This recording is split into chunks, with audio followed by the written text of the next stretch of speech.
Hello and welcome to the fourth installment on our Early Republic series. So far, we've taken a look at the Articles of Confederation and how that failed. We looked at the need for a constitution and them having a constitutional convention to actually write the thing, and then the ratification process after we evened out all those Federalist and anti-Federalist arguments. Today we're going to take a little bit of a time out from the actual historical events, and we're going to reflect on how these events have been interpreted over time. Now, this goes back to our first unit of study, historiography, and in that study of history, in the telling of history, we saw that, often history is told as a reflection of one's own time, and that is still the case today. So today we're going to take a look at how the Constitution in this early Republic period has been reflected on over the course of decades and centuries since the initial events themselves, and again, how it reflects more ourselves at the time than anything. So get out your notes. Let's go ahead and begin here. This, by the way, this is going to be our shortest lecture of the series, so that might be a good or bad thing, depending on how well you like these things. So again, we're going to look at interpretations of the Revolution and the Constitution, kind of balling them all up together. And the real question here is why? Why did the Revolution happen? Why was the Constitution written? Who stood to gain advantage from that? Were these revolutions truly revolutionary, as we've already discussed? Who did they benefit the most? These are all questions that should be asked and should be answered. Now, early on in kind of the early scholarly look at the American Revolution, one of the first to really kind of put some analysis behind it was a book published in 1923 called The American Revolution, A Constitutional Interpretation. And this style of historian takes a look at what I refer to as constitutional conflict, as to why the revolution even started in the first place. That it was about the Constitution at this point, but not the U.S. Constitution. It was actually about the failure of the English Constitution to actually defend the rights of American colonists. They, according to this interpretation, the revolution was brought about because the Constitution of Great Britain had failed, that the English Constitution was violating the rights of Englishmen, and that revolution and the U.S. Constitution was the only way to correct those injustices. So, there had been, again, there's been different ideas on why the revolution started. I want to remind you that history is always complex, and if anybody tells you that a singular reason for an event happened, they're wrong. It is undoubtedly bombarded by different causations, and you have to understand that. But what this is saying is that this was a major part of it, that what they as Englishmen in America, they saw as injustice. They saw their rights being diminished, that they had no representation. They were being taxed without that representation. They saw that as the biggest push for a revolution, and the result of which would eventually turn into a constitution. So to correct those injustices, really over interpretations of constitutions. The second area I want to take a look at are the more progressive historians, and they tended to focus, and again, we're at the early 20th century here. 1913 is when Charles Beard's book, An Economic Interpretation of the Constitution of the United States, comes out. And, at this point, think about what's happening in America. This is during the Industrial Revolution. Frankly, we're seeing a lot of corruption, with political machines in American cities.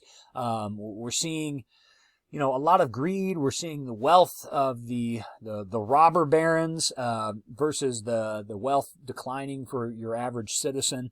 And so Beard takes on a very economic view of why the revolution occurred and why the Constitution was put in place. So again, the progressive historians, if you remember back to your Reform era, your American history, that progressive era where, they were breaking up Standard Oil and they were doing things to, help your common man.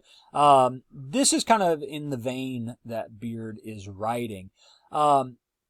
he saw that the most important factor leading to the Constitution was the wealth and economics of the framers of that Constitution.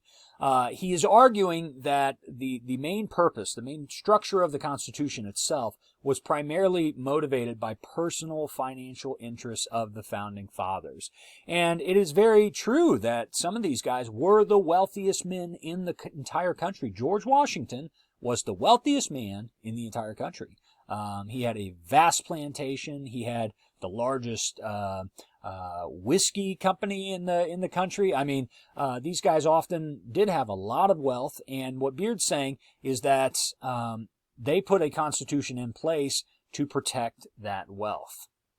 Now, in his book, he actually analyzes each one of the founding fathers and describes how each stood to benefit from the U.S. Constitution. And again, George Washington's a major figure in his book because he argues that Washington had personally taken on a tremendous debt. He had given money to the cause during the Revolution, and that debt was owed back to him. The only way to actually make sure his debt could be forgiven, but reimbursed, was by having a national federal government in which they could reimburse, could actually tax the people and reimburse. So he's saying, listen, Washington's as far as you need to go to understand that these guys stood to benefit economically from the Constitution. And, listen, there may be some of that. I think where Beard kind of fails is saying that is the only reason. And again, taking a complex issue and whittling it down to a simple narrative, it just often does not cover all your bases. So, a lot of people have been critical of Beard. There is probably some truth to it. I mean, many of these men did stand to economically benefit from the Constitution, but that might not be the entire reason that they did it. The next up, and we're going to focus more on what's called the consensus interpretation. This is kind of a combining of previous interpretations. And by the way, this is obviously a very quick look at this. I mean, there has been scholarly work on the Constitution and the reasons for it, I mean, ever since it was written. So we're just very much taking a simplified look. So feel free to dig deeper if this is something you're into. So the consensus interpretation, kind of combining the above elements and trying to understand, what are some other factors that may have been present. And so this in particular, you'll notice that the two books we're going to highlight here come from 1950s. This is post-World War II America, one of the most prosperous periods in American history. The baby boom is going on in the 1950s. So, they saw a focus on democracy. And again, we just fought this war in the name of democracy, to bring democracy throughout the world. And it makes sense that the historians of that day would focus on that aspect of the revolution and the Constitution. So they kind of almost limit the revolutionary aspects of overthrowing governments. Instead, it was standing up for what was right, standing up for democracy, the voice of the common man. The first book I want to take a look at was called Middle Class Democracy and the Revolution in Massachusetts, and the study was done from 1691, it's back colonial period, up through 1780 after the Revolution, by Robert Brown. In this book, the argument was about the emphasis is on democracy and how really it was the middle class of the colonial population that was pushing to have their voice heard, that it was democracy from within the colonies themselves, then the need to have a representative government that led to the revolution and ultimately the Constitution itself. So the impetus for change and revolution was not economics, it was not anything else, it was about democracy. It was about having voices heard and being represented in government. In 1958, a very influential book called We the People was published by Forrest McDonald, written by Forrest McDonald. And the argument is frankly the antithesis of Charles Beard's argument, economic argument. And We the People basically goes into saying that it was not just greed that caused the revolution to occur and the Constitution to be written. In fact, he even goes in and highlights how many of the founding fathers, framers of the Constitution, however you refer to them, actually says that they actually had more risk because of that, and they actually stood to lose money because of that. One thing he noted was about 1/4 of the delegates voted in state legislatures for debt relief laws, meaning that this was more focus on your local farmers and things like that, not necessarily for paying off. It was kind of a focus on lower levels of citizens than actually reimbursing those that had major debts.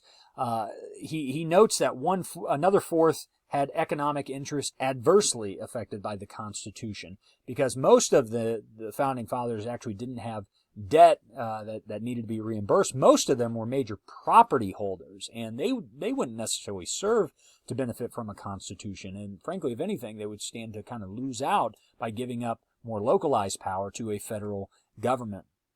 And one important note, I think this is one of the most damning to Charles Beard, is that if this was truly the case, that the Revolution and the Constitution was all formed due to economic greed, he says, look at how they debated this and how close it actually was, because ratification was not a for sure thing, as we mentioned. They did not act as a solidified, consolidated economic group. And that goes against Beard's argument. He's saying, look, they almost didn't ratify this thing. And if it was truly just about benefiting them, the people in positions of power with wealth, they would have passed it, in a heartbeat. But he said, they debated this, and in some states it didn't pass, like Rhode Island for the first time.